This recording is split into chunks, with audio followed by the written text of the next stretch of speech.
ಶ್ರೀ ಗುರುಭ್ಯೋ ನಮಃ.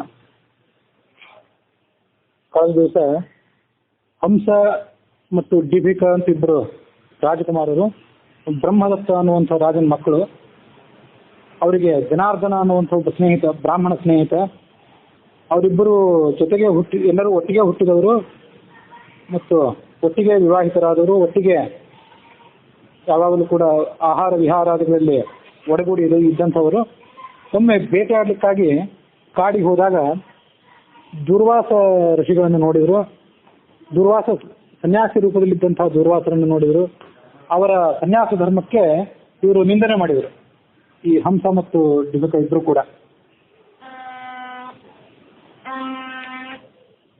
ಗೃಹಸ್ಥಾಶ್ರಮವನ್ನು ಸ್ವೀಕಾರ ಮಾಡಿ, ಇಲ್ಲದೇ ಇದ್ರೆ ನಾವು ನಿಮಗೆ ಬಲಾತ್ಕಾರವಾಗಿ ನಿಮ್ಮ ಸನ್ಯಾಸಾಶ್ರಮದ ಚಿಹ್ನೆಗಳನ್ನು ಧ್ವಂಸ ಮಾಡ್ತೀವಿ ಅಂತ ಹೇಳಿ ಅವರ ಕೌಪೀನವನ್ನು ಹರಿದು ಹಾಕಿ ದಂಡ ಕಮಂಡಲು ಮೊದಲಾದಂತಹ ಅವರ ಸನ್ಯಾಸದ ಸಲಕರಣೆಗಳನ್ನು ಕೂಡ ಹಾಳು ಮಾಡಿದರು. ಆ ದೂರ್ವಾಸ ಮೊದಲಾದವರು 5,000 ಜನ ಅವರ ಹಿಂಬಾಲಕರು ಎಲ್ಲರೂ ಕೂಡ ಕೃಷ್ಣನ ಬಳಿಗೆ ಬಂದು ಅವನಿಗೆ ನಡೆದಂತಹ ಸಂಗತಿಯನ್ನ ವರದಿ ಮಾಡಬೇಕು ಅಂತ ಹೇಳಿ ದ್ವಾರಕಾನಗರಕ್ಕೆ ಬಂದರು. ದ್ವಾರಕಾನಗರದ ಹೊರವಲಯದಲ್ಲಿದ್ದಂತಹ ಒಂದು ಬಾವಿಯ ಬಳಿಗೆ ಬಂದು ಅಲ್ಲಿ ಸ್ನಾನ ಆಚಮನಾದಿಗಳನ್ನು ಮಾಡಿ ಕೃಷ್ಣನ ಅರಮನೆಯ ಹೆಬ್ಬಾಗಿಲಿಗೆ ಬಂದು ಅನ್ನೋಲ್ಲಿಗೆ ಹರಿವಂಶದ ಭವಿಷ್ಯ ಪರ್ವದ 110ನೇ ಅಧ್ಯಾಯ ಮುಕ್ತಾಯ ಆಗಿತ್ತು. 111ನೇ ಅಧ್ಯಾಯದಲ್ಲಿ ಆ ಕೃಷ್ಣ ತನ್ನ ಸಹಚರರಾದಂಥ ಸಾತ್ಯಕಿ ಮೊದಲಾದವರ ಜೊತೆ ಸೇರಿ ಗೋಲಕ್ರೀಡಾ ಅಂದ್ರೆ ಚೆಂಡಿನಾಟ ಆಡ್ತಿದ್ದಂಥ ವರ್ಣನೆಯನ್ನು ನಾವು ನೋಡ್ತೀವಿ.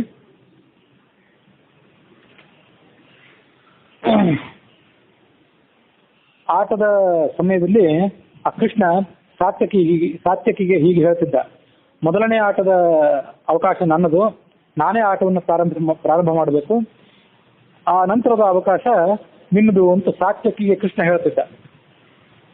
ಕೆಲವರು ಆಟವನ್ನು ಆಡ್ತಿದ್ರು, ಮತ್ತೆ ಕೆಲವರು ವಸುದೇವ, ಉದ್ಧವ, ಉಗ್ರಸೇನ ಮೊದಲಾದಂಥ ಹಿರಿಯರು ತಮ್ಮ ಯಥೋಚಿತವಾದಂತಹ ಆಸನಗಳಲ್ಲಿ ಕೂತ್ಕೊಂಡಿದ್ರು. ಅದನ್ನು ನೋಡಿದ್ರೆ ಹಿಂದೊಮ್ಮೆ ರಾಮಾವತಾರದಲ್ಲಿ ರಾಮ ತನ್ನ ಸಹಚರರಾದಂಥ ಸುಗ್ರೀವ ಮೊದಲಾದವರ ಜೊತೆ ಸೇರಿ ಆಟ ಆಡ್ತಿದ್ದಂತಹ ದೃಶ್ಯ ನೆನಪಿಗೆ ಬರ್ತದೆ. ರಾಮಾಯಣದಲ್ಲಿ ಆ ಕಥೆಯೇನಿಲ್ಲ. ವಾಲ್ಮೀಕಿ ರಾಮಾಯಣದಲ್ಲಿ ರಾಮ ಸುಗ್ರೀವ ಮೊದಲಾದವರ ಜೊತೆ ಸೇರಿ ಹೀಗೆ ವಿಹಾರದ ಸಮಯವನ್ನು ಕಳೆಯುತ್ತಿದ್ದಂಥ ವರ್ಣನೆ ಇಲ್ಲ. ಆದರೆ ಹರಿವಂಶದಲ್ಲಿ ಆ ವರ್ಣನೆ ಇದೆ. ಹೀಗೆ ಅನೇಕ ರೀತಿಯಾದಂತಹ ಆಟಗಳನ್ನು ಕೃಷ್ಣ ತನ್ನ ಸಹಚರ ಜೊತೆ ಆಡ್ತಿದ್ದ. ದೂರ್ವಾಸ ಋಷಿಗಳು ಆಗಮಿಸಿದ ದಿವಸ ಸಾತ್ವಿಕಿ ಮೊದಲಾದವರ ಜೊತೆ ಮಧ್ಯಾಹ್ನದ ತನಕ ಚೆಂಡಿನ ಆಟವನ್ನು ಆಡಿದ ಕೃಷ್ಣ. ಆಡಿ ಸ್ವಲ್ಪ ಹೊತ್ತು ದನಿವಾರಿಸಿಕೊಳ್ಳಿಕ್ಕಾಗಿ ಕೂತ್ಕೊಂಡಿದ್ದ. ಆ ದ್ವಾರಪಾಲಕರು ಒಳಗೆ ಬಿಡಲಿಲ್ಲ ದೂರ್ವಾಸ ಮೊದಲಾದಂಥವ್ರನ್ನ, ಅವ್ರ ಮತ್ತು ಅವರ ಹಿಂಬಾಲಕರನ್ನ.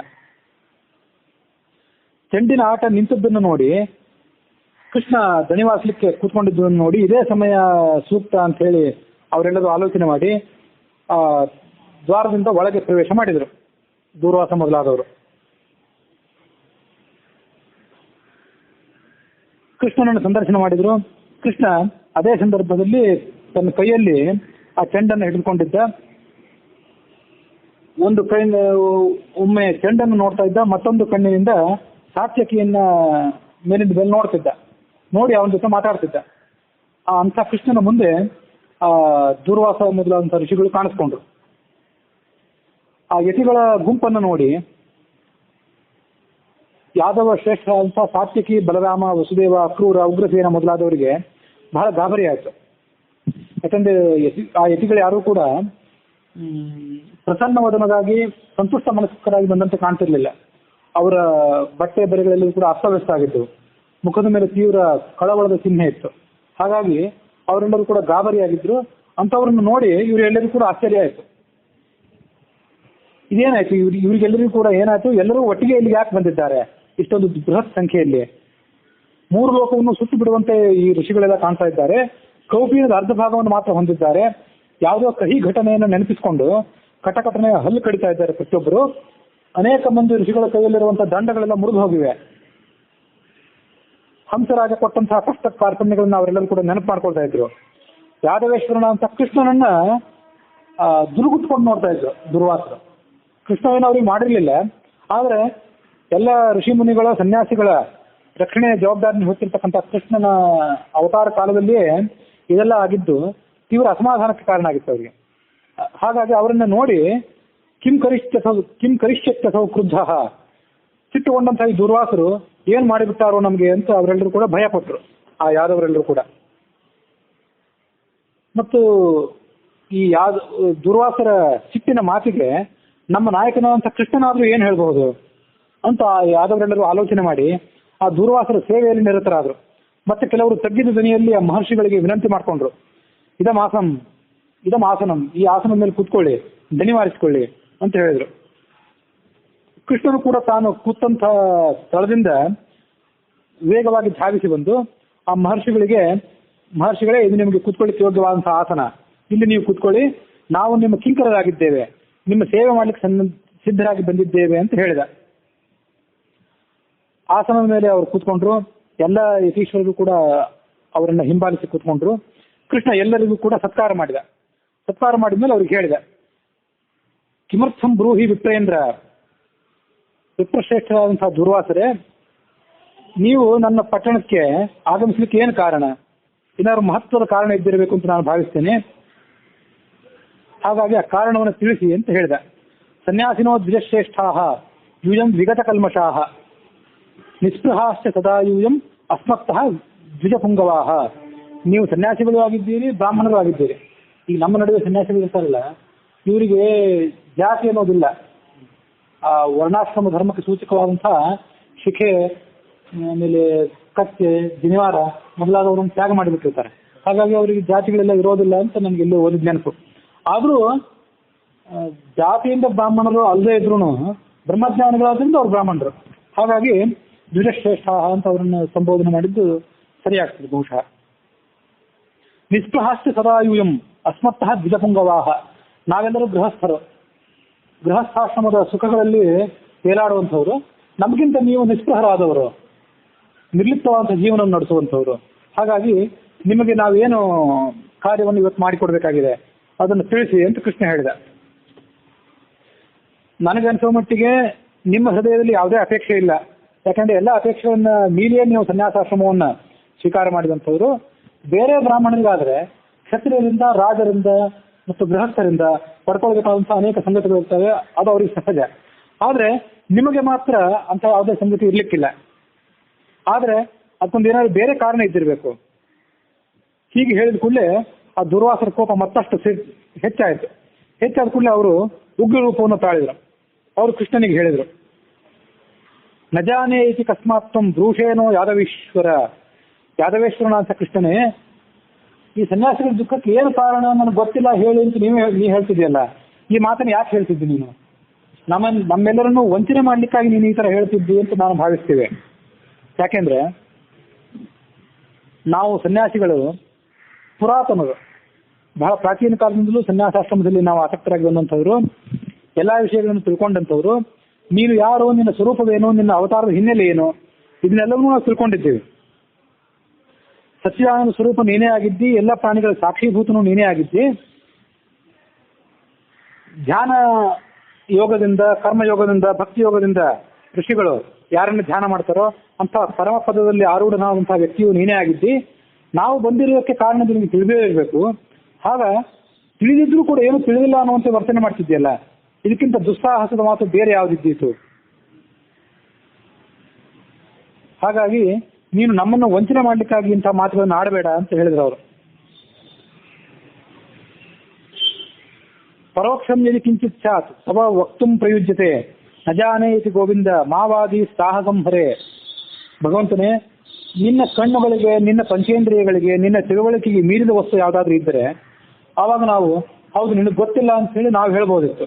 ಆದ್ರೆ ನಿನಗೆ ತಿಳಿದಂತಹ ವಸ್ತುವೇ ಜಗತ್ತಿನಲ್ಲಿ ಯಾವುದೂ ಇಲ್ಲ. ಹಾಗಿರುವಾಗ ನನಗೆ ಗೊತ್ತಿಲ್ಲ ಅನ್ನುವಂಥ ದುಸ್ಸಾಹಸದ ಮಾತನಾಡಬೇಡ. ಹಾಗಾಗಿ ನಮ್ಮ ಆಪತ್ತು ಅಥವಾ ನಮಗೆ ಬಂದಿರುವಂತಹ ಸಂಕಟ ಏನಿದೆ, ಆ ಸಂಕಟವನ್ನು ನೀನೇ ಮನಸ್ಸಿನಲ್ಲಿ ತಿಳಿದುಕೊಂಡು ಅದಕ್ಕೆ ಪರಿಹಾರವನ್ನು ಆಲೋಚನೆ ಮಾಡು. ನೀನು ಈ ಭೂಲೋಕದಲ್ಲಿ ಅವತಾರ ಮಾಡಿದ್ದಿ. ನೀನು ಭೂಲೋಕದಲ್ಲಿ ಅವತಾರ ಮಾಡಿ ನಮ್ಮ ಕಷ್ಟ ಸುಖಗಳನ್ನು ವಿಚಾರ ಮಾಡಲಿಕ್ಕೆ ಇಲ್ಲಿ ಸನ್ನಿಹಿತನಾಗಿದ್ರೂ ಕೂಡ ನಿನ್ನ ಪರಾಕ್ರಮದಿಂದ ಈ ಜಗತ್ತೆಲ್ಲವೂ ಸುರಕ್ಷಿತವಾದಾಗಲೇ ನಮಗೆ ಮಾತ್ರ ಇಂಥ ಕಷ್ಟ ಬಂದಿದೆ. ನಾವು ಮಂದಭಾಗ್ಯರಾಗಿಬಿಟ್ಟಿದ್ದೇವೆ, ದುರದೃಷ್ಟಶಾಲಿಗಳಾಗಿದ್ದೇವೆ ಹೊತ್ತು. ಯಾಕೆಂದ್ರೆ ನಮ್ಮ ಬಾಯಿಂದಲೇ ನೀನು ಕೇಳಬೇಕಂತ ಅಪೇಕ್ಷೆ ಪಡ್ತೀಯಲ್ಲ. ಇಬ್ಬರು ಕ್ಷತ್ರಿಯ ಕುಮಾರರು ಭಗವಂತನಾದಂಥ ಶಂಕರನಿಂದ ವರವನ್ನು ಪಡ್ಕೊಂಡು ಗರ್ವಿಷ್ಠರಾಗಿ ನಮಗೆ ಬಾಧೆ ಕೊಡ್ತಿದ್ದಾರೆ. ಹಂಸ ಮತ್ತು ಬಿಂಬಕ ಅಥವಾ ಡಿಬಿಕ ಅಂತ ಅವ್ರ ಹೆಸರು. ಕೌಪಿನ ಕಮಂಡಲು ಮೊದಲಾದ ವಸ್ತುಗಳೆಲ್ಲ ಒಡೆದು ಹಾಳು ಮಾಡಿದ್ದಾರೆ. ನಮಗೆ ಅವಮಾನಕರವಾದಂತಹ ಮಾತುಗಳನ್ನು ಆಡಿದ್ದಾರೆ. ಮತ್ತಷ್ಟು ಅಸಹ್ಯ ಕೆಲಸಗಳನ್ನು ಮಾಡಿದ್ದಾರೆ. ನಮ್ಮ ಕಮಂಡಲುಗಳನ್ನ, ಕಾವಡಿ ಅಂದ್ರೆ ನಿನ್ನೆ ನೀವೇನಂತ ಕೇಳಿದ್ರಿ, ಕಾವಡಿ ಅಂದ್ರೆ ಗಡಿಗೆ ಅಲ್ಲ, ಹಾಲು ಮೊಸರು ಹಾಕಿರ್ತಾರಲ್ಲ ಆ ಗಡಿಗೆ ಅಲ್ಲ. ಆ ಗಡಿಗೆ ನೇತು ಹಾಕ್ಲಿಕ್ಕೆ ಹಗ್ಗ ಇರ್ತದಲ್ಲ, ನಿಲುವು, ಆ ನಿಲುವಿಗೆ ಕಾವಡಿ ಅಂತ ಹೇಳ್ತಾರೆ. ಅಂತೂ ಒಟ್ಟಾರೆ ಮನೆಗಳಲ್ಲಿ ನೇತು ಹಾಕ್ಲಿಕ್ಕೆ ಉಪಯೋಗ ಮಾಡುವಂತ ಹಗ್ಗದ ನಿಲುವಾಗ್ಬೋದು, ಅಥವಾ ಅವರು ತಮ್ಮ ಹೆಗಲ ಮೇಲೆ ಹಾಕೊಂಡಿರುವಂತ ನಿಲುವಾಗ್ಬೋದು. ಯಾವ್ದಾದ್ರು ಉದ್ದಗಳಕ್ಕೆ ಎರಡು ಕಡೆ ಅದನ್ನ ಕಟ್ಟಿ ಪ್ರಯಾಣ ಕಾಲದಲ್ಲಿ ತಗೊಂಡು ಹೋಗ್ತಿರ್ತಾರೆ. ತಗೊಂಡು ಹೋಗಿದ್ದಲ್ಲ ಆ ಥರ ಯಾರು ಜನರನ್ನ ಅದ್ರ ಮೇಲೆ ಕೂಡಿಸ್ಕೊಂಡು ಹೋಗ್ಬೋದು, ಅಥವಾ ತಮಗೆ ಬೇಕಾದಂತ ಸಾಮಗ್ರಿಗಳನ್ನ ಸಂಚಾರ ಕಾಲದಲ್ಲಿ ತಗೊಂಡು ಹೋಗ್ಲಿಕ್ಕೆ ಬೇಕಾದಂತದನ್ನು ಉಪಯೋಗ ಮಾಡ್ತಿರ್ಬೋದು.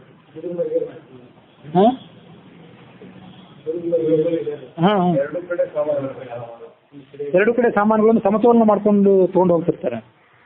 ಇದು ಮತ್ತು ನಮ್ಮ ಪಾತ್ರೆಗಳನ್ನ, ಮರದ ಪಾತ್ರೆಗಳನ್ನೆಲ್ಲ ಇವರು ನುಚ್ಚು ನೂರು ಮಾಡಿದ್ದಾರೆ. ನಿನಗೆ ತೋರಿಸ್ಬೇಕಂತ ಇದನ್ನೆಲ್ಲ ತಂದಿದ್ದೇವೆ ನೋಡು ಅಂತಂದ್ರು ಅವರು. ನಮ್ಮ ಕೌಪೀನಗಳು, ನಾವು ಸನ್ಯಾಸಿಗಳಿಗೆ ದುಡ್ಡು ಏನು, ಸನ್ಯಾಸಿಗಳಿಗೆ ಧನ ಏನು ಅಂದ್ರೆ ಕೌಪೀನವೇ ಧನ. ನೀವು ಎಲ್ಲರೂ ಕೇಳಿರ್ಬೇಕು, ಕೌಪೀನವಂತೋ ಬಲು ಭಾಗ್ಯವಂತಹ ಅಂತ. ಯಾರಿಗೆ ಲಂಗೋಟಿ ಇರ್ತದಲ್ಲ, ಆ ಲಂಗೋಟಿಯನ್ನು ದೊಡ್ಡ ಭಾಗ್ಯ ಸನ್ಯಾಸಿಗಳಿಗೆ. ಲಂಗೋಟಿ ಬಲು ಒಳ್ಳೆಯದನ್ನ ಅಂತ ದಾಸರ ಹಾಡು ಕೇಳಿದಿರ್ಬೋದು. ಅದಕ್ಕೆ ಇಲ್ಲಿ ಸನ್ಯಾಸಿಗಳಿಗೆ ಧನಪ್ರಾಯವಾದದ್ದು ಕೌಪೀನ. ಆ ಕೌಪೀನವನ್ನು ಚಿಂದಿ ಮಾಡಿದ್ರಲ್ಲ ಇವರು. ನಮ್ಮ ಕಮಂಡಲಗಳನ್ನ ಅರ್ಧ ಹೋಳು ಮಾಡಿದ್ರು. ನೀನು ಕ್ಷತ್ರಿಯ ಧರ್ಮವನ್ನು ಆಶ್ರಯಿಸಿ ನಮ್ಮನ್ನೆಲ್ಲ ರಕ್ಷಣೆ ಮಾಡ್ತಿದ್ದೆ, ಆದ್ರೆ ನಮ್ಗಿಂತ ದುರವಸ್ಥೆ ಬಂದಿದೆ. ನಮಗೆ ರಕ್ಷಕರು ಇನ್ಯಾರು ಇರ್ಬೇಕು ಹಾಗಾದ್ರೆ? ಆ ದುರ್ವಾಸರು ಹೇಳಿದ್ರು. ಆ ಹಂಸ ಡಿಬಿಕರೇನಾದ್ರು ಹೀಗೆ ತಮ್ಮ ಹಾವಳಿಯನ್ನು ಮುಂದುವರಿಸಿದ್ದಾದ್ರೆ ಜಗತ್ತೆಲ್ಲ ಹಾಳಾಗಿ ಹೋಗ್ತದೆ. ಈ ಜಗತ್ತಿನ ಬ್ರಾಹ್ಮಣರು ಇರಲಾರರು, ಕ್ಷತ್ರಿಯರು ಇರಲಾರರು, ವೈಶ್ಯ ಶೂದ್ರರು ಯಾರೂ ಇರಲಾರರು. ಹಾಗಾಗಿ ಅವರನ್ನ ಎದುರಿಸಬೇಕಾದ ನಿನ್ನ ಕರ್ತವ್ಯ. ಇಂದ್ರ ಸಹಿತರಾದಂತಹ ದೇವತೆಗಳು ಕೂಡ ಆ ರಾಜಕುಮಾರರನ್ನು ಎದುರಿಸಿ ಯುದ್ಧ ಮಾಡಲಾರರು. ಭೀಷ್ಮನಾಗ್ಲಿ ಬಾಲ್ಹೀಕನಾಗ್ಲಿ ಆ ಕಾಲದ ಮಹಾಶೂರದವರು, ಅವರು ಕೂಡ ಈ ಹಂಸ ಡಿಬಿಕರನ್ನ ಮರ್ದನ ಮಾಡಲಾರರು. ಜರಾಸಂಧನಿಗೂ ಇದು ಸಾಧ್ಯವಾಗೋದಿಲ್ಲ. ನಿನ್ನೆ ಹೇಳಿದ್ದೆ, ಜರಾಸಂಧ ಈ ಕಥೆ ನಡೆದಾಗ ಜರಾಸಂಧ ಇನ್ನೂ ಬದುಕಿದ್ದ. ಆದ್ರೆ ನಾನು ಕಥೆಯ ಕ್ರಮದಲ್ಲಿ ಜರಾಸಂಧ ಸತ್ತು ಹೋಗಿದ್ದನ್ನು ಹೇಳಿದ್ದೇನೆ. ಜರಾಸಂಧ ಸಾಯೋದಕ್ಕಿಂತ ಮೊದಲು ಈ ಕಥೆಯನ್ನು ಹೇಳಬೇಕಾಗಿತ್ತು.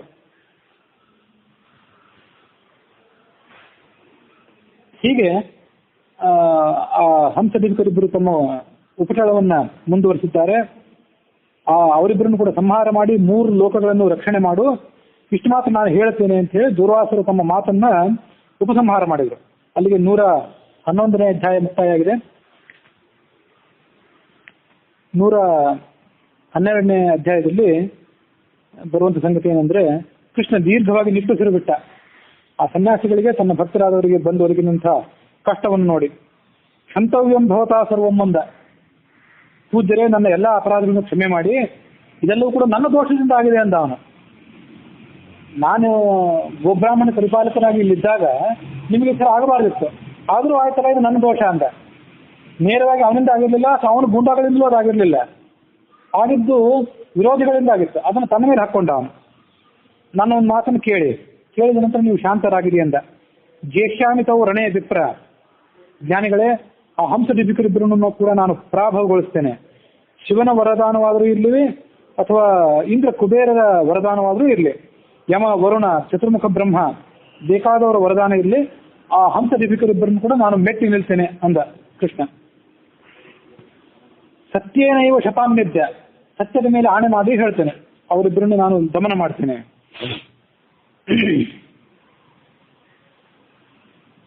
ಜರಾಸಂಧನ ಹಿಂಬಾಲಕರಾದಂತಹ ಅವರಿಬ್ಬರನ್ನು ಕೂಡ ಅಲ್ಪ ಪ್ರಯತ್ನದಿಂದಾಗಲಿ ಅಲ್ಪ ಬಲದಿಂದಾಗಲಿ ನಾಶ ಮಾಡಲಿಕ್ಕೆ ಸಾಧ್ಯವಿಲ್ಲ.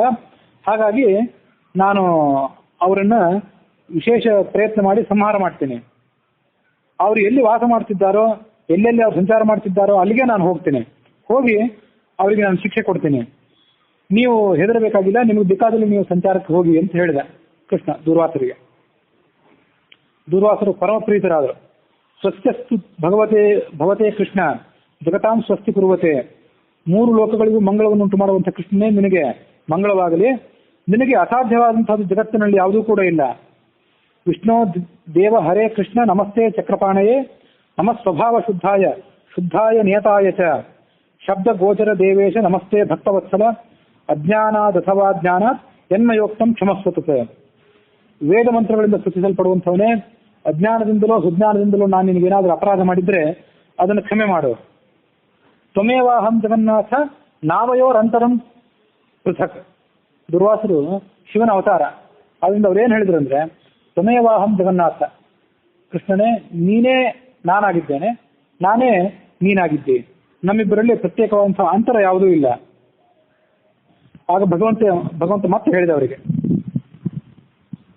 ನೀವು ನಮ್ಮ ಕ್ಷಮೆ ಕೇಳುವಂತ ಅವಶ್ಯಕತೆ ಇಲ್ಲ, ನಾವೇ ನಿಮ್ಮ ಕ್ಷಮೆ ಕೇಳಬೇಕು. ನೀವು ಜ್ಞಾನಿಗಳಾದವರು, ನಿಮ್ಮ ಕ್ಷಮೆಯನ್ನು ಅವಲಂಬಿಸಿ ಬದುಕುವಂಥವ್ರು ನಾವು. ಸನ್ಯಾಸಿನಃ ಕ್ಷಮಾಸಾರಾಹ. ಸನ್ಯಾಸಿಗಳ ಪ್ರಧಾನ ಲಕ್ಷಣ ಏನಂದ್ರೆ ಕ್ಷಮಾ, ಸಹನೆ. ಕ್ಷಮಾ ಮೋಕ್ಷಕರಿ ನಿತ್ಯಂ. ತತ್ವಜ್ಞಾನ ಹೇಗೆ ಮೋಕ್ಷಕ್ಕೆ ಸಹಾಯಕನೋ ಹಾಗೆ ಕ್ಷಮಾ ಅಂದ್ರೆ ಸಹನ ಗುಣವೂ ಕೂಡ ಮೋಕ್ಷಕ್ಕೆ ಸಹಾಯಕ. ಆ ಸಹನ ಗುಣ ಸ್ವರ್ಗ ಪ್ರಾಪ್ತಿಗೆ ಕಾರಣ. ಹಾಗಾಗಿ ನೀವು ಕ್ಷಮೆಯನ್ನು ಅವಲಂಬಿಸಿರಿ, ನಮ್ಮನ್ನು ಕ್ಷಮಿಸಿರಿ, ನಾವು ನಿಮ್ಮನ್ನು ಕ್ಷಮಿಸುವುದು ಅಲ್ಲ ಅಂದ ಕೃಷ್ಣ.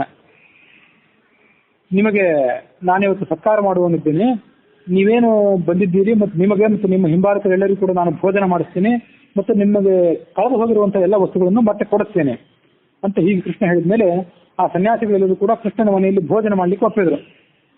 ಕೃಷ್ಣ ಆ ಸುಧರ್ಮ ಮಂಟಪದಿಂದ ತಮ್ಮ ಅರಮನೆಗೆ ಹೋದ. ಅನೇಕ ರೀತಿಯಾದಂತಹ ಭಕ್ಷ್ಯ ಭೋಜ್ಯಗಳನ್ನು ವಿಧಿಪೂರ್ವಕವಾಗಿ ಸಿದ್ಧಪಡಿಸಿದ. ಆ ಎಲ್ಲ ಯತಿಗಳಿಗೂ ಕೂಡ ಆದರದಿಂದ ಭೋಜನ ಮಾಡಿಸಿದ. ಅದಾದ್ಮೇಲೆ ಅವರಿಗೆ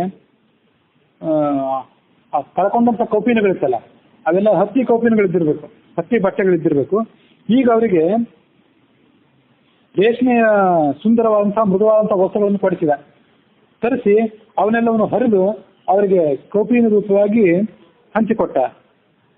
ಮತ್ತು ದಂಡ ಕಮಂಡಲವನ್ನು ಕೂಡ ಅವರಿಗೆ ಕೊಡಿಸಿದ ಅಂತ ತಾತ್ಪರ್ಯ ನಿರ್ಣಯ ವ್ಯಾಖ್ಯಾನದಲ್ಲಿದೆ. ಆಮೇಲೆ ಅವರೆಲ್ಲರೂ ಕೂಡ ತಮ್ಮ ತಮ್ಮ ಆಶ್ರಮಗಳಿಗೆ ತೆರಳಿದ್ರು ಅನ್ನೋಲ್ಲಿಗೆ 112ನೇ ಅಧ್ಯಾಯ ಮುಕ್ತಾಯ ಆಗಿದೆ. ಮುಂದೆ 113ನೇ ಅಧ್ಯಾಯದಲ್ಲಿ ಬರುವಂತಹ ಮಾಹಿತಿ ಏನಂದ್ರೆ, ಅವ್ರು ಯಾರು ಕೂಡ 5,000 ಜನ ಋಷಿಗಳು ತಮ್ಮ ತಮ್ಮ ಆಶ್ರಮಕ್ಕೆ ಅಂದ್ರೆ ಬೇರೆ ಊರಿಗೆ ಹೋಗ್ಲಿಲ್ಲ, ಅವರು ಅಲ್ಲೇ ಇದ್ರು. ಯಾಕಂದ್ರೆ ನಾರದರು ಅಲ್ಲೇ ಇದ್ರು.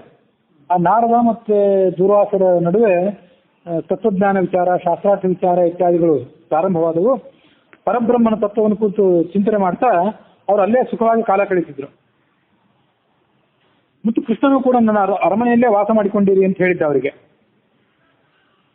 ಇದಾದ್ಮೇಲೆ ಹಂಸ ಡಿಪಿಕರಿಬ್ಬರು ಕೂಡ ತಮ್ಮ ಸ್ನೇಹಿತನಾದಂತಹ ಜನಾರ್ದನ ಅನ್ನೋನ್ ಕರ್ಕೊಂಡು ತಮ್ಮ ತಂದೆ ಆದಂತಹ ಬ್ರಹ್ಮದತ್ತನ ಬಳಿಗೆ ಹೋದ್ರು. ಅಲ್ಲಿಗೆ ಹೋಗಿ ಆ ಸಭೆಯಲ್ಲಿ ಅವನನ್ನು ಕುರಿತು ಈ ಮಾತನ್ನು ಹೇಳಿದರು. ತಂದೆಯೇ, ನಾವಿಬ್ರು ಸೇರಿ ನಿನ್ನ ರಾಜಸೂಯಾಗಕ್ಕೆ ಬೇಕಾದಂತ ಎಲ್ಲ ಸಿದ್ಧತೆಯನ್ನು ಮಾಡ್ತೀವಿ. ಎಲ್ಲರನ್ನು ಗೆದ್ದು ಕಪ್ಪ ಕಾಣಿಕೆಗಳನ್ನು ನಿನಗೆ ತಂದೊಪ್ಪಿಸ್ತೀವಿ. ನೀನು ನಿರಾತಂಕವಾಗಿ ರಾಜಸೂಯಾಗವನ್ನು ಮಾಡುವ. ಇದೇ ತಿಂಗಳಲ್ಲೇ ನಾನು ನಿಮಗೆ ರಾಜಸೂಯಾಗವನ್ನು ಮಾಡಿಸಿಕೊಡ್ತೀವಿ. ನಾವು ಈಗ ದಿಗ್ವಿಜಯಕ್ಕೆ ಹೊರಡ್ತೀವಿ ಅಂತ ಹೇಳಿದರು. ರಾಜನಾದಂಥ ಬ್ರಹ್ಮದತ್ತನು ಕೂಡ ಹಾಗೆ ಆಗಲಿ ಅಂತ ಹೇಳಿದ. ಆಗ ಆ ಜನಾರ್ದನ ಮಾತ್ರ ಅವರನ್ನು ತಡೆದ. ಎಲ್ಲ ರಾಜರನ್ನು ಗೆದ್ದು ರಾಜಸೂಯಾಗ ಮಾಡಬೇಕು ಅಂತ ದುರಹಂಕಾರ ಪಡ್ತಿದ್ದೀರಿ, ಅದು ಸರಿಯಲ್ಲ. ಶೃಣು ಹಂಸ ವಚೋ ಮಹ್ಯಂ, ನಾನು ನಿನಗೆ ಹೇಳಿರುವಂತಹ ಮಾತನ್ನು ಈಗ ಕೇಳು ಹಂಸ ರಾಜಕುಮಾರ ಅಂದ ಆ ಜನಾರ್ದನ. ಈ ಭೂಮಂಡಲದಲ್ಲಿ ಭೀಷ್ಮ, ಜರಾಸಂಧ, ಬಾಲ್ಹೀಕ, ಮಹಾವೀರರಾದಂತಹ ಯಾದವರು, ಪಂಚಪಾಂಡವರೆಲ್ಲ ಬದುಕಿದ್ದಾರೆ. ಇನ್ನು ಅವ್ರನ್ನೆಲ್ಲ ಎದುರಿಸಿ ಸೋಲಿಸಿ ನೀನು ರಾಜಸೂಯಾಗ ಮಾಡ್ತೀನಿ ಅಂತೆಲ್ಲ, ಅದನ್ನು ಸ್ವಲ್ಪ ವಿಚಾರ ಮಾಡಬೇಕು. ಭೀಷ್ಮ ವೃದ್ಧನಾಗಿದ್ದರೂ ಕೂಡ ಮಹಾಬಲಿಷ್ಠನಾಗಿದ್ದಾನೆ, ಸತ್ಯಸಂಧನಾಗಿದ್ದಾನೆ. 21 ಬಾರಿ ಪ್ರಪಂಚವನ್ನೆಲ್ಲ ಸುತ್ತಾಡಿ ಎಲ್ಲ ಕ್ಷತ್ರಿಯರನ್ನು ನಿರ್ಮೂಲನಗೊಳಿಸಿದಂಥ ಪರಶುರಾಮನನ್ನೇ ಅವನು ಸೋಲಿಸಿದ್ದಾನೆ ಭೀಷ್ಮ. ಪರಶುರಾಮ ವಿಷ್ಣುವಿನ ಅವತಾರಿಯಾದವನು, ಅವನನ್ನು ಸೋಲಿಸಲಿಲ್ಲ. ಸೋಲಿಸದೇ ಇದ್ರು ಪರಶುರಾಮ ಭೀಷ್ಮನ ವಿಷಯದಲ್ಲಿ ಸುಮ್ಮನೆ ಇರಬೇಕಾಯ್ತು. ಅದು ನಿಮಗೆ ಕಥೆ ಗೊತ್ತಿದೆ ಅಂತ ಅನ್ಕೋತೀನಿ. ಭೀಷ್ಮ ಆಜನ್ಮ ಬ್ರಹ್ಮಚಾರಿಯಾಗಿರ್ಬೇಕು ಅಂತ ಪ್ರತಿಜ್ಞೆ ಮಾಡಿದ್ನಲ್ಲ, ತಾನು ಬ್ರಹ್ಮಚಾರಿಯಾಗಿರ್ಬೇಕಾಗಿದ್ರು ತನ್ನ ಸಹೋದರರಿದ್ರಲ್ಲ, ಅಂದ್ರೆ ತನ್ನ ತಂದೆಗೆ ಶಂತನು ಮಹಾರಾಜನಿಗೆ ಇನ್ನೊಬ್ಬಳು ಪತ್ನಿಯಿಂದ ಸತ್ಯವತಿಯಿಂದ ಹುಟ್ಟಿದಂಥ ಮಕ್ಕಳು. ಇವು ಶಂತನು ಮಹಾರಾಜನಿಗೆ ಗಂಗಾ ಒಬ್ಬಳು ಪತ್ನಿ, ಗಂಗೆಗೆ ಹುಟ್ಟಿದವನು ಭೀಷ್ಮ, ಸತ್ಯವತಿ ಮತ್ತೊಬ್ಬಳು ಪತ್ನಿ. ಅಲ್ಲಿ ಹುಟ್ಟಿದವರು ಆ ಚಿತ್ರಾಂಗದ ಮತ್ತು ವಿಚಿತ್ರವೀರ್ಯ. ಸಂಬಂಧರಾದ್ರಿಂದ ಅವರಿಗೆ ಮದುವೆ ಮಾಡಿಸೋ ಜವಾಬ್ದಾರಿ ಭೀಷ್ಮನ ಮೇಲೆ ಇತ್ತು. ತಂದೆ ಅಕಾಲ ಮರಣಕ್ಕೆ ತುತ್ತಾಗಿದ್ದ. ಹಾಗಾಗಿ ಕಾಶಿ ರಾಜ್ಯಕ್ಕೆ ಹೋಗಿ ಅಲ್ಲಿ ಅಂಬಿಕೆ, ಅಂಬಾಲಿಕೆ ಮತ್ತು ಅಂಬಾ ಅನ್ನೋರನ್ನ ಗೆದ್ಕೊಂಡು ಬಂದು ಇವರಿಗೆ ಮದುವೆ ಮಾಡಬೇಕು ಅಂತ ಪ್ರಯತ್ನ ಪಟ್ಟ. ಇಬ್ಬರು ರಾಜಕುಮಾರಿಯರು ಅವರಲ್ಲಿ ಒಬ್ಬನ ಮದುವೆ ಆದ. ಅಲ್ಲಿ ಒಂದು ಸಂಗತಿ ಇನ್ನೊಂದು ಹೇಳಬೇಕಾಗಿತ್ತು. ಅದರಲ್ಲಿ ಆ ಚಿತ್ರಾಂಗದ ಅನ್ನೋನು ಮದುವೆಗಿಂತ ಮೊದಲೇ ಮರಣ ಹೊಂದಿಬಿಟ್ಟಿದ್ದ, ಗಂಧರ್ವರ ಜೊತೆ ಯುದ್ಧ ಮಾಡಿ. ಇನ್ನು ಬದುಕುವುದವನು ವಿಚಿತ್ರವೀರ್ಯ ಒಬ್ಬನೇ. ಅವನೇ ರಾಜಸಿಂಹ ಮಹಾಸಂದಲ್ಲಿ ಅಭಿಷಿಕ್ತನಾಗಿದ್ದ. ಅವನಿಗೆ ಮದುವೆ ಮಾಡಿಸಬೇಕಾಗಿತ್ತು. ಆ ಅಂಬಾಲಿಕಾ ಮತ್ತು ಅಂಬಿಕಾ ಇದ್ರು ಅವನನ್ನು ಮದುವೆ ಆದರು. ಅಂಬಾ ಅನ್ನೋಳು ನಾನು ಸಾಲ್ವರಾಜನನ್ನ ಮದುವೆ ಆಗಬೇಕು ಪ್ರೇಮಿಸಿದ್ದೇನೆ, ಅವನನ್ನು ಮದುವೆ ಆಗ್ತೇನೆ ಅಂತ ಅಂದ್ಲು. ಆ ಸಾಲ್ವರಾಜ ಯಾರು ಅಂದ್ರೆ ಇವನೇ, ಈ ಹಂಸಡಿವಿಕರ ಅಪ್ಪ. ಆ ಸಾಲ್ವರಾಜ ನೀನು ಅವನನ್ನು ಪ್ರೇಮಿಸಿರೋದು ಹೌದಾದ್ರೆ ಅಲ್ಲೇ ಹೋಗು ಅಂದ ಭೀಷ್ಮ. ಹೋಗಿ ನೀವಿಬ್ರು ನಿರಾತಂಕವಾಗಿ ಮದುವೆ ಆಗಿರಿ ಅಂತ ಹೇಳಿ ಒಬ್ಬ ಬ್ರಾಹ್ಮಣನ ಜೊತೆ ಮಾಡಿ ಪಟ್ಟು ಕಳಿಸಿದ್ದ. ಆದ್ರೆ ಆ ಸಾಲ್ವ ಭೀಷ್ಮನನ್ನು ಗೆದ್ಕೊಂಡು ಹೋಗಿದ್ದಾನೆ, ಇದು ನನಗೆ ಅವಮಾನ ಆದ್ರಿಂದ ನಿನ್ನನ್ನು ನಾನು ಮದುವೆ ಆಗೋದಿಲ್ಲ ಅಂದ್ಬಿಟ್ಟ. ಆಕೆ ಮತ್ತೆ ಭೀಷ್ಮನ ಬಳಿಗೆ ಬಂದು ಈಗ ಅವನು ಮದುವೆ ಆಗಲಿಕ್ಕೆ ಒಪ್ಪಲಿಲ್ಲ, ಇನ್ನು ನೀನಾದ್ರೂ ನಾನು ಮದುವೆ ಆಗುವಂತ ಇವನಿಗೆ ದುಂಬಾಲು ಬಿದ್ಲು. ನಾನು ಆಜನ್ಮ ಬ್ರಹ್ಮಚಾರಿ ಆಗಿರಬೇಕಾದವನು ನನ್ನ ಪ್ರತಿಜ್ಞೆಯನ್ನು ನಾನು ಮುರಿಯಲಾರೆ ಅಂದ ಇವ. ಅಂಬೆಗೆ ಸಿಟ್ಟು ಬಂದು ನಿನ್ನ ಗುರುಗಳಿಂದ ನಿನ್ನ ಕಿವಿ ಹಿಂಡಿಸ್ತೀನಿ ಅಂದ್ಲು. ಪರಶುರಾಮ ದೇವರು ಬೆಳಿಗ್ಗೆ ಹೋದ್ಲು. ಪರಶುರಾಮನಿಗೆ ಭೀಷ್ಮನ ಪ್ರತಿಜ್ಞೆಯನ್ನು ಮುರಿಯೋ ಇರಾದೆ ಏನು ಇರಲಿಲ್ಲ. ಆದರೂ ಸುಮ್ಮನೆ ಹೇಳಿ ನೋಡೋಣ ಪ್ರಯತ್ನ ಅಂತ ಹೇಳಿ ಮಾಡಿದ ಅಂಬೆಗೋಸ್ಕರವಾಗಿ. ಹೇಳಿದಾಗ ಭೀಷ್ಮ ಯಥಾಪ್ರಕಾರ ಕೇಳಲಿಲ್ಲ. ಆಗ ಭೀಷ್ಮ ಹಾಗಾದ್ರೆ ನಿನಗೆ ದಂಡ ಪ್ರಯೋಗ ಮಾಡಿ ನಿನ್ನನ್ನು ಸೋಲಿಸಿ ನಿನ್ನ ಕುತ್ತಿಗೆ ತಾಳಿ, ನಿನ್ನ ಕೈಯಿಂದ ಅಂಬೆಗೆ ತಾಳಿ ಕಟ್ಟಿಸ್ತೀನಿ ಅಂತ ಹೊರಟ ಭೀಷ್ಮ. ಪರಶುರಾಮ ಭೀಷ್ಮನನ್ನು ಸೋಲಿಸ್ಬೇಕು ಅಂತ ಹೊರಟ. ಅವರಿಬ್ಬರು ನಡುವೆ ಯುದ್ಧ ನಡೀತು. ಯುದ್ಧ ನಡೆದಾಗ ಈ ಭೀಷ್ಮ ಪರಶುರಾಮನನ್ನು ಸೋಲಿಸಿದ ಅಂತ ಕಥೆ ಇದೆ. ಭಗವಂತ ಆದ್ರಿಂದ ಸ್ವತಂತ್ರ ನಟನೆ ಮಾಡಿದ ಅದೇನೇ ಇರಲಿ, ಅಂತೂ ಅಂತ ಭಗವದವತಾರ್ಯ ಅಂತ ಪರಶುರಾಮನೇ ಭೀಷ್ಮನಿಗೆ ಸುಮ್ಮನೆ ಇರಬೇಕಾಯ್ತು. ಭೀಷ್ಮನ ಪ್ರತಿಜ್ಞೆಯನ್ನು ಮುರಿಲಿಕ್ಕೆ ಅವನಿಗೂ ಸಾಧ್ಯ ಆಗಲಿಲ್ಲ. ಭೀಷ್ಮನ ಕೈಯಿಂದ ಅಂಬೆಗೆ ತಾಳಿ ಕಟ್ಟಿಸಿಬಿಡ್ತೇನೆ ಅಂತ ಹೊಂಟಿದ್ದ, ಅದು ಆಗಲಿಲ್ಲ ಅವನ ಕೈಯಿಂದ. ಅದನ್ನ ಆ ಕಥೆಯನ್ನು ಇಲ್ಲಿ ಹೇಳ್ತಾರಷ್ಟೇ. ಅದಾದ್ಮೇಲೆ ಆ ಸಾಲ್ವ ಬೇರೆಯವ್ರನ್ನ ಮದುವೆ ಆದ. ಬೇರೆಯವ್ರನ್ನ ಮದುವೆ ಆದ್ಮೇಲೆ ಇವ್ರ ಮಕ್ಕಳೆಲ್ಲ ಹುಟ್ಟಿದ್ರು. ಅದು ಮುಂದೆ ಇಲ್ಲೋ ಕಥೆಯನ್ನು ನೋಡ್ತೀವಿ. ಅಂತ ಭೀಷ್ಮನನ್ನು ಗೆಲ್ಲಬೇಕು ಅಂತ ಹೊರಟಿದ್ದೀರಿ ನೀವಿಬ್ರು ಹಂಸಡಿವಿಕರು. ಜರಾಸಂಧರ ಪರಾಕ್ರಮಗಳಂತೂ ನಿಮಗೆ ಗೊತ್ತಿದ್ದೇ ಇದೆ. ವೃಷ್ಣಿ ವಂಶ ಅಂದ್ರೆ ಯಾದವ ವಂಶದ ವೀರರು, ಸಕಲ ವಿದ್ಯೆಗಳಲ್ಲೂ ಪಾರಂಗತರಾದವರು, ಅವರನ್ನ ಸೋಲಿಸೋದು ಕೂಡ ನಿಮಗೆ ಅಸಾಧ್ಯವಾದಂಥ ಸಂಗತಿ. ಕೃಷ್ಣ ಜರಾಸಂಧನ ಜೊತೆ ಅನೇಕ ಸಾರಿ ಯುದ್ಧ ಮಾಡಿ ಕೃಷ್ಣ ಮತ್ತು ಯಾದವರು ಹೇಗಾಗಿಬಿಟ್ಟಿದ್ದಾರೆ ಅಂದ್ರೆ ಅವರಿಗೆ ಯುದ್ಧದ ಶ್ರಮ ಅನ್ನೋದೇ ಗೊತ್ತಿಲ್ಲ. ಈಗ ಯಾವಾಗ ಬೇಕಾದ್ರೂ ಯಾರ ಜೊತೆ ಆದ್ರೂ ಯುದ್ಧಕ್ಕೆ ತಯಾರವರು. ಜರಾಸಂಧರಂತ ಮಹಾಪರಾಕ್ರಮದಿಂದ 18 ಸಾರಿ ಸೋಲಿಸಿ ಓಡಿಸಿದವರು ಅವರು. ಅಂತ ಯಾದವರನ್ನು ನೀವೇನು ಹಿಮ್ಮೆಟ್ಟಿಸಬಲ್ರಿ ಅಂದ ಈ ಜನಾರ್ದನ. ಬಲರಾಮನ ಪರಾಕ್ರಮವನ್ನು ಹೊಗಳಿದ, ಸಾತ್ಯಕಿಯ ಪರಾಕ್ರಮವನ್ನು ಹೊಗಳಿದ. ಇದನ್ನು ನನಗೆ ಯಾಕೆ ಗೊತ್ತಾಯ್ತು? ಅವನು ಹೇಳಿದ ಆ ಜನಾರ್ದನ ಬ್ರಾಹ್ಮಣ, ಈಗ ನೀವು ದುರ್ವಾಸರಿಗೆ ಕಷ್ಟ ಕೊಟ್ಟರಲ್ಲ, ಅವ್ರ ಕೌಪಿನವನ್ನು ಹರಿದು ಹಾಕಿದ್ದೇವೆ, ದಂಡ ಕಮಾಂಡರ್ಗಳನ್ನು ಧ್ವಂಸ ಮಾಡಿದ್ರಲ್ಲ, ಆ ದುರ್ವಾಸರು ತಮ್ಮ ಶಿಷ್ಯ ಸಮೇತರಾಗಿ ಕೃಷ್ಣನ ಬೆಳಿಗ್ಗೆ ಹೋಗಿ ದೂರು ಕೊಟ್ಟಿದ್ದಾರೆ. ಕೃಷ್ಣ ಈಗ ನಿಮ್ಮನ್ನು ಎದುರಿಸಲಿಕ್ಕೆ ಅಂತ ಹೇಳಿ ಸಾತ್ಯಕ್ಕೆ ಬಲರಾಮ ಪ್ರದ್ಯುಮ್ನಾದಿಗಳ ಸಮೇತನಾಗಿ ತಯಾರಾಗಿ ನಿಂತಿದ್ದಾನೆ. ಇದು ನನಗೆ ಯಾಕೆ ಗೊತ್ತಾಯ್ತು ಅಂದ್ರೆ, ದ್ವಾರಕಾ ನಗರಕ್ಕೆ ಭೋಜನಾರ್ಥವಾಗಿ ಒಬ್ಬ ಬ್ರಾಹ್ಮಣ ಹೋಗಿದ್ದ. ಆ ಬ್ರಾಹ್ಮಣ ನನಗೆಲ್ಲ ಸುದ್ದಿ ಹೇಳಿದ ಅಂದ ಈ ಜನಾರ್ದನ. ಹಾಗಾಗಿ ನೀವು ದಿಗ್ವಿಜಯಕ್ಕೆ ಹೋಗೋಕ್ಕಿಂತ ಮೊದಲು ಸರಿಯಾಗಿ ಆಲೋಚನೆ ಮಾಡಿ ಮಂತ್ರಿ ಮಂಡಳದವರು ಉಳಿದೆಲ್ಲರ ಸಲಹೆಗಳನ್ನು ತಗೊಂಡು ಆಮೇಲೆ ದಿಗ್ವಿಜಯಕ್ಕೆ ಹೋಗಿ ಆ ಜನಾರ್ದನ ಹೇಳಿದ. ಆ ಮದೋನ್ಮತ್ತನ ಅಂತ ಹಂಸ ಅಟ್ಟಹಾಸ ಮಾಡಿ ನಕ್ಕ. ಯಾರವನು ಭೀಷ್ಮ ಅಂತ ಕೇಳಿದ. ಮಂಕು ಬುದ್ಧಿ ಅವನು, ಮುದುಕ ಅವನು, ಬಲಹೀನ. ನಮಗೆದುರಾಗಿ ನಿಂತು ಅವನೇನು ಯುದ್ಧ ಮಾಡ್ತಾನೆ? ನಿನ್ನ ಮಾತು ಬಹಳ ವಿಚಿತ್ರವಾಗಿದೆ. ಕೃಷ್ಣ ಅಂದ್ರೆ ಅವನು ಯಾರು? ಅವನೊಬ್ಬ ಗೊಲ್ಲ. ಬಲರಾಮ ಅವನೊಬ್ಬ ಉನ್ಮತ್ತ. ಸಾತ್ಯಕಿ ಕೂಡ ನಮ್ಮನ್ನು ಎದುರಿಸಲಾರ. ಜರಾಸಂಧನಂತೂ ನಾವು ಹೇಳಬೇಕಾಗೇ ಇಲ್ಲ. ಜರಾಸಂಧ ನಮ್ಮ ಬಂಧುವಾಗಿದ್ದಾನೆ, ನಮ್ಮ ಗುರುವಾಗಿದ್ದಾನೆ, ನಮ್ಮ ಹಿತೈಷಿ. ಹಾಗಾಗಿ ದಿಗ್ವಿಜಯಗಳ ಬಗ್ಗೆ ನಾವೇನು ಹೆದರಬೇಕಾಗಿಲ್ಲ. ಆದ್ರೆ ನೀವೊಂದು ಕೆಲಸ ಮಾಡ್ಬೇಕೀಗ. ನಾವು ನಿನಗೆ ಆಜ್ಞೆ ಮಾಡ್ತಿದ್ದೇವೆ, ಕೃಷ್ಣನ ಬಳಿಗೆ ಹೋಗಿ ನಮ್ಮ ಸಂದೇಶವನ್ನು ಅವನಿಗೆ ಮುಟ್ಟಿಸುವ. ಏನು ಸಂದೇಶ ಅಂದ್ರೆ, ಕೇಶವನೇ, ಯಜ್ಞದ ಸಲುವಾಗಿ ಹಲವಾರು ಸಾಮಗ್ರಿಗಳು ನಮಗೆ ಅವಶ್ಯಕವಾಗಿರ್ತವೆ. ಕಪ್ಪ ಕಾಣಿಕೆಗಳನ್ನೆಲ್ಲ ತಗೊಂಡ್ವ. ದೊಡ್ಡ ಪ್ರಮಾಣದಲ್ಲಿ ಬಂದಂತಹ ಅತಿಥಿಗಳಿಗೆ ಭೋಜನವೂ ಆಗೋದಿದೆ. ಉಪ್ಪು ಬಹಳ ಬೇಕಾಗ್ತದೆ.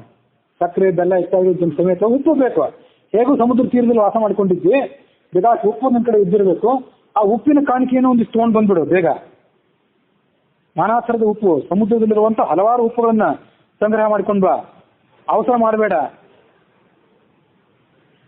ಇದು ಶ್ರೇಷ್ಠನಿಗೆ ನನ್ನ ಸಂದೇಶವನ್ನು ತಿಳಿಸು ಅಂತ ಹಂಸ ಜನಾರ್ದನಿಗೆ ಹೇಳಿದ. ನೀನು ನನ್ನ ಸ್ನೇಹಿತ ಆದ್ರಿಂದ ಈ ಜವಾಬ್ದಾರಿ ನಿನ್ಗೆ ಒಪ್ಪಿಸಿದ್ದೇನೆ ಅಂದ. ಆ ಜನಾರ್ದನ ಏನೂ ಮಾತು ಹೇಳಿಲ್ಲ, ಸುಮ್ಮನೆ ಆಗಿದ್ದ. ಏನೇ ಆಗಲಿ ದ್ವಾರಕಾ ನಗರಕ್ಕೆ ಹೋಗಿ ಕೃಷ್ಣನನ್ನು ಭೇಟಿಯಾಗುವಂಥ ಅವಕಾಶ ಆದರೂ ಆಗ್ತದಲ್ಲ ಅಂತ ಭಾವಿಸಿದ ಅವನು. ಕೃಷ್ಣನನ್ನು ನೋಡುವ ಗಳಿಕೆಗಾಗಿ ಅವನು ಕಾತರನಾಗಿದ್ದ. ಕಡೆ ಗಳಿಗೆಯಲ್ಲಿ ನೋಡೋಣ, ನಾಳೆ ಹೋಗೋಣ, ನಾಡ್ದು ಹೋಗೋಣ ಅಂತ ಹೀಗೆ ಅನೇಕ ಬಾರಿ ಆಲೋಚನೆ ಮಾಡ್ತಾನೇ ಇದ್ದ. ಅಂತೂ ಕೊನೆ ಒಂದು ದಿವಸ ಇನ್ನು ಹೋಗೇ ಬಿಡಬೇಕು, ಇನ್ನು ವಿಳಂಬ ಮಾಡಬಾರದು ಅಂತ ಹೇಳಿ ಆ ಶಂಖಚಕ್ರ ಗದಾಧರಣ ಅಂತ ಕೃಷ್ಣನನ್ನ ಮನಸ್ಸಿನಲ್ಲಿ ಸ್ಮರಣೆ ಮಾಡಿಕೊಂಡು ಪ್ರಾತಃ ಕಾಲದಲ್ಲಿ ಕುದುರೆಯನ್ನೇರಿ ಆ ದ್ವಾರಕಾ ನಗರದತ್ತ ಪ್ರಯಾಣವನ್ನು ಬೆಳೆಸಿದ. ಅಲ್ಲಿಗೆ 113ನೇ ಅಧ್ಯಾಯ ಮುಕ್ತಾಯವಾಗಿದೆ. 114ನೇ ಅಧ್ಯಾಯದಲ್ಲಿ ಕುದುರೆಯನ್ನೇರಿ ಅತ್ಯಂತ ತ್ವರಿತವಾಗಿ ದ್ವಾರಕಾ ನಗರಕ್ಕೆ ಬಂದ ಅವನು.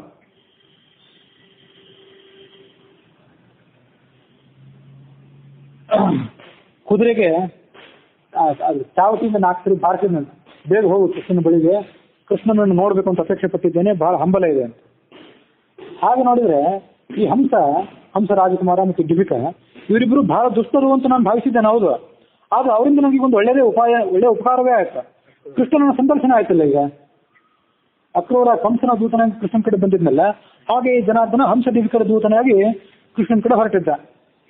ಕೃಷ್ಣನ ದರ್ಶನ ನನಗೆ ಅತ್ಯಂತ ಪ್ರಿಯವಾದದ್ದು. ಅದನ್ನು ಮಾಡಲಿಕ್ಕೆ ಈ ಹಂಸ ಮತ್ತು ಡಿಬಿಕರನನ್ನು ಪ್ರೇರೇಪಿಸಿದ್ರಲ್ಲ, ಹಾಗಾಗಿ ನಾನು ಒಳ್ಳೆಯದನ್ನೇ ಇವತ್ತು ಮಾಡ್ತಿದ್ದೇನೆ. ಅದಕ್ಕೆ ಅವರು ಪ್ರೇರೇಪಕರೇ ಆಗಿದ್ದಾರೆ. ಅವನು ನನಗೆ ಪ್ರಿಯ ಮಿತ್ರನೇ ಆಗಿದ್ದಾನೆ. ನಿಜವಾಗ್ಲೂ ನಾನೇ ಧನ್ಯ. ನನ್ಗಿಂತ ಧನ್ಯನಾದವನು, ನನ್ಗಿಂತ ಕೃತಕೃತ್ಯನಾದವನು ಬೇರೆ ಯಾರೂ ಇಲ್ಲ. ಬರೇ ನಾನೊಬ್ಬ ಧನ್ಯ ಅಲ್ಲ, ನನ್ನ ತಾಯಿಯೂ ಧನ್ಯಳು. ಯಾಕೆಂದ್ರೆ ಕೃಷ್ಣನನ್ನು ನೋಡಿದಂತಹ ಮುಖವನ್ನ, ನನ್ನ ಮುಖವನ್ನು ಅವಳು ನೋಡ್ತಾಳಲ್ಲ.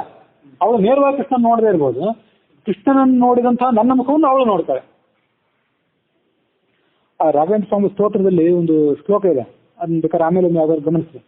ಯತ್ಪಾದ ಕಂದರ ವಿಭೂಷಿತಾಂಗ ಯತ್ಪಾದ ಮಧುಪಾಯಿತ ಮಾನಸಾಯೇ ಯತ್ಪಾದ ಪದ್ಮ ಪರಿಕೀರ್ತನ ಜೀರ್ಣವಾಸ ಸದ್ದರ್ಶನಂ ದುರಿತ ಕಾರಣ ಭಾವಭೂತಂ ಅಂತ. ರಾಘವೇಂದ್ರ ಸ್ವಾಮಿಗಳ ದರ್ಶನ, ಅವರ ನಾಮಸ್ಮರಣೆ ಇದೇನಿದಲ್ಲ, ಅದು ಪುಣ್ಯದಾಯಕವಾದದ್ದು, ಪಾಪ ಪರಿಹಾರಕವಾದದ್ದು, ಅದರಲ್ಲೇನು ಸಂದೇಹವೇ ಇಲ್ಲ. ಅದು ಬೇಕಾಗಿಲ್ಲ. ಯತ್ಪಾದ ಕಂದರದ ಸಹ ಪರಿಭೂಷಿತಾಂಗ. ಯಾವ ಭಕ್ತರು ರಾಘವೇಂದ್ರ ಸ್ವಾಮಿಗಳ ಸನ್ನಿಧಿಗೆ ಬಂದು ಅವರ ಸನ್ನಿಧಾನದಲ್ಲಿ ಪ್ರದಕ್ಷಿಣೆ ನಮಸ್ಕಾರಗಳನ್ನು ಹಾಕಿ ಮೈಗೆ ಧೂಳು ಮೆತ್ಕೊಂಡಿರ್ತಾರಲ್ಲ, ಆ ಭಕ್ತರು ಯತ್ಪಾದ ಕಂದರದ ಸಹ ಪರಿಭೂಷಿತಾಂಗ ಯತ್ಪಾದ ಪದ್ಮ ಮಧುಪಾಯಿತ ಮಾನಸಾಯ. ಯಾವ ರಾಘವೇಂದ್ರ ಸ್ವಾಮಿಗಳ ಪಾದ ಪದ್ಮಗಳಲ್ಲಿ ಆಸಕ್ತವಾದಂತಹ ಮನಸ್ಸುಳ್ಳವರು ಆ ಭಕ್ತರು. ಆಮೇಲೆ ಯತ್ಪಾದ ಪದ್ಮ ಪರಿಕೀರ್ತನ ಜೀರ್ಣವಾಚ. ರಾಘವೇಂದ್ರ ಸ್ವಾಮಿಗಳ ಮಹಿಮೆಯನ್ನು ಕೊಂಡಾಡುವುದರಲ್ಲಿ ಅವರ ಮಾತೆಲ್ಲವೂ ಕೂಡ ಜೀರ್ಣವಾಗಿ ಹೋಗಿದೆ. ಅಂತ ಭಕ್ತರ ದರ್ಶನ ಮಾಡಿದ್ರೆ ಸಾಕು, ಕಷ್ಟಗಳು ಅನ್ನುವಂಥ ಕಾಡಿಗೆ ಅದು ಕಾಡ್ಗಿಚ್ಚಿನಂತೆ ಸುಟ್ಟು ಹೋಗ್ತಾವ ಕಷ್ಟಗಳೆಲ್ಲ ಅಂಥೇಳಿ ರಾಘವೇಂದ್ರ ಸ್ವಾಮಿಗಳ ಭಕ್ತರ ಮಹತ್ವವನ್ನು ವರ್ಣನೆ ಮಾಡಿ ಶ್ಲೋಕ ಅದು. ಆ ಥರ ಇದೊಂದು. ನನ್ನ ತಾಯಿ ನೇರವಾಗಿ ಕೃಷ್ಣನ್ ನೋಡದೇ ಇರ್ಬೋದು, ಕೃಷ್ಣನ ಮುಖ ನೋಡಿ ಬಂದಂತ ನನ್ನ ಮುಖವನ್ನು ಅವಳು ನೋಡ್ತಾಳಲ್ಲ, ಅವಳು ಧನ್ಯಳೆ. ಶಾಂತ ಮನಸ್ಸನ್ನು ಹಿಡ್ಕೊಂಡು ಕೂತಿರ್ತಾನೆ ಕೃಷ್ಣ. ಅವನ ಪ್ರಕಾಶಮಾನವಾದಂಥ ಮುಖ ಕಮಲವನ್ನು ನಾನು ನೋಡಲಿದ್ದೇನೆ ಅನ್ನೋದ್ರಲ್ಲೇ ಅವನು ಸಂಭ್ರಮ ಪಟ್ಟು ಬಿಟ್ಟಿದ್ದ. ಶ್ಯಾಮ ಸುಂದರನ ಶರೀರವನ್ನು ನೋಡುವನಿದ್ದೇನೆ, ಇವತ್ತೇ ನೋಡುವನಿದ್ದೇನೆ ಅಂತಂದ. ಆ ಕಮಲ ನಯನಗಳನ್ನು ನೋಡಿದ ಕೂಡಲೇ ನನ್ನ ಹೃದಯದಲ್ಲಿರುವಂತಹ ದೈನ್ಯ ದುಃಖ ಎಲ್ಲ ಪರಿಹಾರ ಆಗಿ ಹೋಗ್ತದೆ. ಪರಮಾನಂದ ಸಾಗರದಲ್ಲಿ ನಾನು ಮುಳುಗಿ ಹೋಗ್ತೇನೆ. ಇಷ್ಟೆಲ್ಲ ಇರಲಿ, ನಾನು ಶತ್ರುಗಳ ಕಡೆಯಿಂದ ಬಂದವನು. ಆ ಯೋಗೇಶ್ವರನಾದಂಥ ಕೃಷ್ಣ ನನ್ನನ್ನು ಸೌಮ್ಯ ದೃಷ್ಟಿಯಿಂದ ನೋಡಿಯಾನೆ. ನನ್ನ ಬಗ್ಗೆ ಒಂದು ಒಳ್ಳೆ ಮಾತನ್ನು ಅವನು ಆಡಬಹುದು. ಅದೇನೇ ಇರಲಿ, ಅವನ ದಿವ್ಯ ಮಂಗಳ ವಿಗ್ರಹವನ್ನು ನಾನು ಇವತ್ತು ನೋಡೇ ಬಿಡ್ತೇನೆ. ಅದರ ದಿವ್ಯವಾದಂತಹ ವರ್ಣನೆ ಇದೆ. ರೇಷ್ಮೆ ಪೀತಾಂಬರವನ್ನು ಧರಿಸಿರುವಂಥವನು, ಆಪಾದ ಮಸ್ತಕವಾಗಿ ದಿವ್ಯವಾದಂತಹ ಹಾರಗಳಿಂದ ಸಮಲಂಕೃತನಾದವನು. ಆ ಕೃಷ್ಣನನ್ನ ನೋಡ್ಬೇಕಂದ್ರೆ ನಾನು ಈಗೇನು ಅಪೇಕ್ಷೆ ಪಟ್ಟಿದ್ದೇನಲ್ಲ, ಕುದುರೆ ಮೇಲೆ ನನ್ನ ನಡ್ಕೊಂಡು ಹೋಗ್ತಿದ್ದಾಗ್ಲೂ ಆ ಕೃಷ್ಣನ ರೂಪ ನನ್ನ ಕಣ್ಣೆದುರಿಗೆ ಇರುವಂತ ನನಗೆ ಭಾಸ ಆಗ್ತಿದೆ. ಇವನೇ ಕೃಷ್ಣ ಭಗವಂತ ಅಂತ ಬಾಯಿಂದ ಸ್ತೋತ್ರ ಮಾಡಬೇಕು ಅಂತ ನನಗೆ ಅಪೇಕ್ಷೆ ಆಗ್ತಿದೆ. ಅದೆಲ್ಲ ಸರಿ. ಅವನ ಮುಂದೆ ಹೋಗಿ ಆ ಹಂಸದಿಬ್ಬರಿಬ್ಬರಿಗೂ ಕಪ್ಪ ಕಾಣಿಕೆ ಕೊಡು, ಉಪ್ಪಿನ ಕಾಣಿಕೆ ಕೊಡುವಂತ ಅವ್ನು ಕೇಳಬೇಕಲ್ಲ, ಇದನ್ನ ಯಾಕೆ ಕೇಳೋದು? ದರ್ಶನ ಮಾಡೋದೇನೋ ಸರಿ, ಇಂಥ ಹೀನವಾದ ಮಾತನ್ನ ಕೃಷ್ಣನ ಮುಂದೆ ಆಡ್ಬೇಕಲ್ಲ. ನಾನು ಅತ್ಯಂತ ನಿರ್ದಯ, ಅತ್ಯಂತ ಮೂರ್ಖ. ನಾನು ಕೃಷ್ಣನ್ ಬೆಳಿಗ್ಗೆ ಹೋಗಿ ಆ ಸಂದೇಶವನ್ನು ಕೊಡಬೇಕಾಗಿದೆಯಲ್ಲ. ಕರಂ ದೇಹಿ ಹರೇ ವಿಷ್ಣು ಹಂಸಸ್ಯ ಎದು ಪುಂಗವ.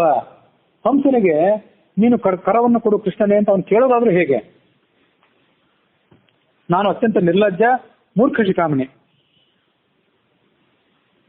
ಕಪ್ಪ ಕಾಣಿಕೆಗಳನ್ನು ಕೊಡು, ಅದರಲ್ಲೂ ಹಲವಾರು ಬಗೆಯ ಉಪ್ಪುಗಳನ್ನು ಕೊಡುವಂತ ಬೇರೆ ಕೇಳಬೇಕಲ್ಲ. ಇದಿನ್ನೂ ಹಾಸ್ಯಾಸ್ಪದವಾಗಿದೆ. ಆದ್ರೆ ಏನ್ ಮಾಡೋದು? ದೂತನಾಗಿ ಬಂದಿದ್ದೇನೆ, ನಾನು ಹೇಳಲೇಬೇಕಾಗ್ತದೆ. ಇಂಥದೊಂದು ಧರ್ಮ ಸಂಕಟಕ್ಕೆ ನಾನು ಸಿಲುಕಿದ್ದೇನೆ. ಏನೇ ಇರಲಿ ಹರಿಯು ಎಲ್ಲರ ಹೃದಯದಲ್ಲಿರುವಂತಹ ಅಭಿಪ್ರಾಯವನ್ನು ತಿಳಿದವನು.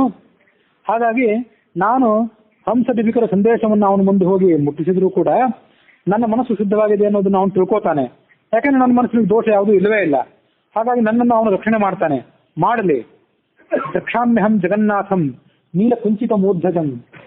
ಕಪ್ಪಾದಂಥ ಹೊಳೆಯುವಂಥ ಕೂದಲು ಅವನ ಹಣೆಯ ಮೇಲೆ ಲಾಸ್ಯ ಆಡ್ತಾ ಇದೆ.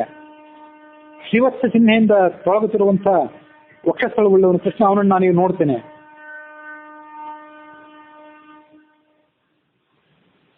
ಕೃತಾರ್ಥ ಸರ್ವತಾಚಾಹಂ ಭವಾಮಿ ವಿಗತಜ್ವರ ಅದ್ಯಮೇ ಸಫಲಂ ಜನ್ಮ ಸಾಕ್ಷಾತ್ ದೃಷ್ಟವತೋ ಹರಿಂ. ಕೃಷ್ಣನನ್ನು ನಾನು ನೋಡಿದ ಕೂಡಲೇ ನನ್ನ ಜನ್ಮ ಸಫಲ ಆಗ್ತದೆ. ಅದ್ಯಮೇ ಸಫಲಾಹ ಯಜ್ಞಾಃ ಸಾಕ್ಷಾತ್ಕೃತವತೋ ಹರಿಂ ನೇತ್ರೇ ಮೇ ಸಫಲೇ ವಿಷ್ಣುಂ ಪಶ್ಯತಶ್ಚ ಜಗನ್ಮಯಂ. ಜಗತ್ಸ್ವರೂಪಿಯಾದಂತಹ ಕೃಷ್ಣನನ್ನು ನೋಡಿದ ನನ್ನ ಯಜ್ಞಗಳು, ನನ್ನ ಪಂಚ ಮಹಾಯಜ್ಞಗಳೇನಿವೆ ಅವೆಲ್ಲವೂ ಇವತ್ತು ಸಫಲ ಆಗ್ತವೆ. ನನ್ನ ಕಣ್ಣುಗಳು ಇವತ್ತು ಸಫಲ ಆಗ್ತವೆ. ಇನ್ನೂ ನೋಡೇ ಇಲ್ಲ ಅವನ. ಆ ನೋಡೋದಕ್ಕಿಂತ ಮೊದಲು ಅಂಥ ಸಂಭ್ರಮ ಅವನಿಗೆ. ಆಪಾದಕ ಮಸ್ತಕನಾಗಿ ಅಲಂಕೃತನಾದ ಕೃಷ್ಣನನ್ನು ನಾನು ನನ್ನ ಎರಡು ತೆರೆದು ಕಣ್ಣುಗಳಿಂದ ನೋಡುವಂತವನಿದ್ದೇನೆ. ಸರ್ವಥಾ ಕೃತಕೃತ್ಯೋಹಂ ಯದ್ವಪುರ್ದೃಷ್ಟುಮುದ್ಯತಃ ನಮೋ ಮಹ್ಯಂ ಯಥೋ ದೃಷ್ಟುಮಹಂ ಹರಿಂ. ಇಲ್ಲಿ ತನಕ ಕೃಷ್ಣನಿಗೆ ನಮಸ್ಕಾರ ಮಾಡಿದ. ಕೃಷ್ಣನಿಗೆ ನಮಸ್ಕಾರ ಮಾಡಿ ಸಾಕಾಗಿ ಕೊನೆಗೆ ತನಗೇ ನಮಸ್ಕಾರ ಮಾಡ್ಕೊಳ್ಳೋಕೆ ಶುರು ಮಾಡಿದ. ಯಾಕಂದ್ರೆ ನಾನೇ ಹೋಗಿ ಕೃಷ್ಣನನ್ನು ನೋಡುವನಿದ್ದೇನೆ, ನನಗಿಂತ ಧನ್ಯ ಇನ್ಯಾರು? ನಮೋ ಮಹ್ಯಂ ಅಂದ್ರೆ ಅವನ ಅಭಿಪ್ರಾಯನು ನನ್ನ ಶರೀರದಲ್ಲಿ, ನನ್ನ ಹೃದಯ ಕಮಲದಲ್ಲಿ ಆಸೀನನಾಗಿರುವಂಥ ಭಗವಂತನಿಗೆ ನಮಸ್ಕಾರ ಅಂತ ಈಗ ಇದ್ದಿರ್ಬೇಕು. ಅಂತಹ ಕೃಷ್ಣನನ್ನು ನಾನೀಗ ನೋಡುವನಿದ್ದೇನೆ.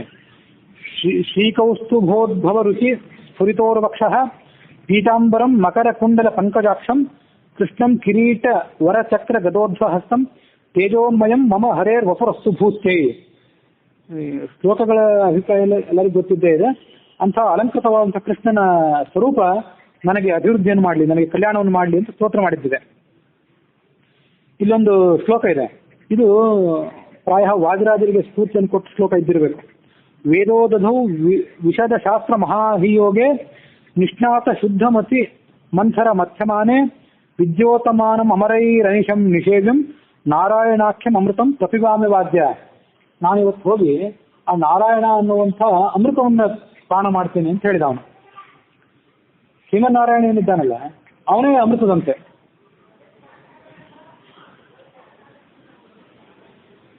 ಈ ಅಮೃತ ಎಲ್ಲಿ ಹುಟ್ಟಿತು? ಕ್ಷೀರಸಾಗರದಲ್ಲಿ ಹುಟ್ಟಿತು.